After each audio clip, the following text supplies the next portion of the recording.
Libya, photo investigation. I present to you the armor-piercing material that demonstrates the real source of revolution in Libya. You will see that the rebels have new foreign weapons which were not adopted by the Libyan military forces. Foreign instructors, foreign weapons, foreign money, foreign scenario, but native blood. When the flow of pictures from Libya started, the evidence-staged character of the pictures led one to want to take a deeper look at the situation. Note, all the pictures shown were taken by Western journalists, highlighting the situation from the rebel standpoint only.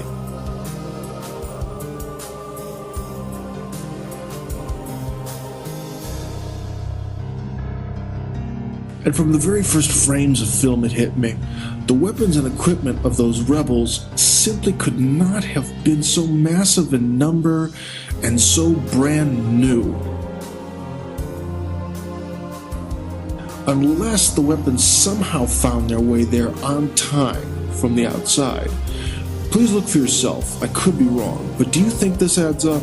This is the first photo that really caught my attention.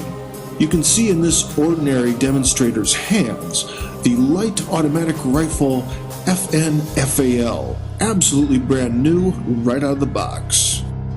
The rifle was produced by the Belgian armaments manufacturer FN. During the Cold War, it was adopted by many North Atlantic Treaty Organization countries, with the notable exception of the United States. Is one of the most widely used rifles in history, having been used by over 90 countries. The light automatic rifle was predominantly chambered for the 7.62 by 51mm NATO round, and because of its prevalence and widespread use amongst the armed forces of many NATO countries during the Cold War, it was nicknamed the right hand of the free world. This guy has another brand new FN-FAL. And as does this guy as well. In the next photo you can see a mob scene and a guy wearing a white headscarf. He also has an FN-FAL.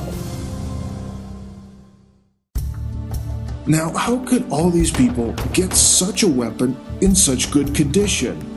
The rifle is not and has never been adopted by the Libyan army. Usually Libyan soldiers run around with old Kalashnikovs, like this one. This means that the rebels could not get all of those FN-FAL rifles from military storage points, and they certainly couldn't buy them in a store. So the question is, where did they get them from? And even more importantly, how could they get the enormous amounts of ammo needed for the rifles when Gaddafi didn't have them? Let's also take a look at the machine guns. Well, the ancient DSHK Soviet heavy anti-aircraft machine gun, firing 12.7 by 108mm rounds, is actually quite normal for paramilitary nomads. But where did this thing come from? Or this. As you can see, these are US machine guns chambered for NATO rounds. And again, they're absolutely brand new, right out of the box. Gaddafi couldn't have a weapon like this because of 40 years of embargo. And also, he really wouldn't need it because the rounds for it are very expensive and getting them delivered is a big problem. It'd be much cheaper and much easier to buy Chinese machine guns chambered for Soviet rounds. Oh, well, there we go. That's a Chinese heavy machine gun. But this picture is interesting not because of the machine gun itself, but because of the fact that the machine gun is again brand new, right from the plant, as well as the instructors who are teaching the Libyan fodder how to use the weapon. And now can you see what this is hinting at? Normally machine guns don't come with their own instructors to teach you how to use them. But then again, machine guns alone don't win a revolution. You need something with some real firepower. And well, here's something. This is an MP-ADS, Man-Portable Air Defense System. Each one of these costs big money on the black market and requires a qualified professional to maintain them. And so that's why we can see an instructor here. The guy teaching the Libyans to manage this high-tech device sure doesn't look like one of them, does he? And here we can see a Joker running around with a US Army pistol and a NATO Kevlar combat helmet. Now how could he get all this? From Gaddafi's military storage? Come on. But most of all, I like this picture. And what do we have here? Two natives holding a crate of 106mm rounds for the recoilless M40 rifle. The native bin Laden among them points to where to carry the crate. The M40 recoilless rifle is a lightweight, portable, crew-served 105mm weapon intended primarily as an anti-tank weapon made in the United States. Okay, this crate is American and brand new. I think you can realize that by now. For example, if you look at the perfect condition of the crate, straps, come on, you can't tell me that this came from Gaddafi's ancient storages. Excuse me, but if you still think this, I doubt the adequacy of your perception of reality, sir.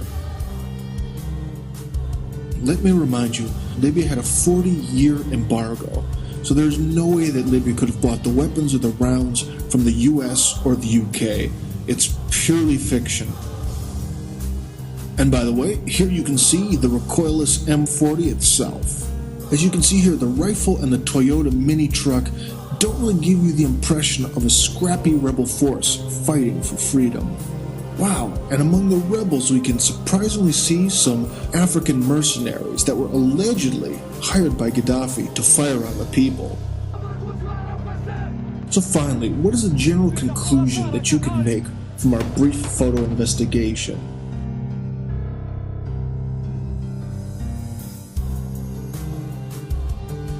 Well, we can see a lot of brand new NATO weapons, foreign instructors, American ammo, new uniforms and equipment, and a suspiciously large amount of non-Libyan mugs. Do you know what this looks like? You're absolutely right. It definitely looks like a well-organized coup from abroad. The foreign managers have brought the people, provided the brand new weapons, instructors, and equipment, all to the young people in Libya. Naive young people who work for free drugs, dope, and just the rush of being a revolutionary. Well, maybe you still don't believe me. You've taken a look at all the photos, and there's still some doubt. Well, let me show you one last photo.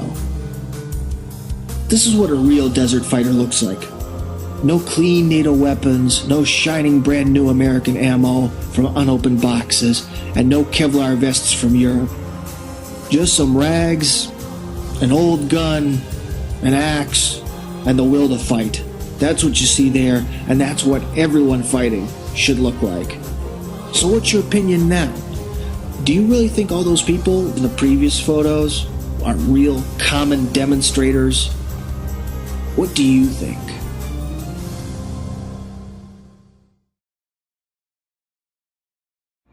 The original post you can find here, in Russian.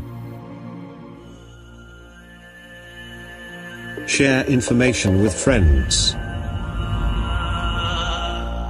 For more information visit website nstorykov.ru.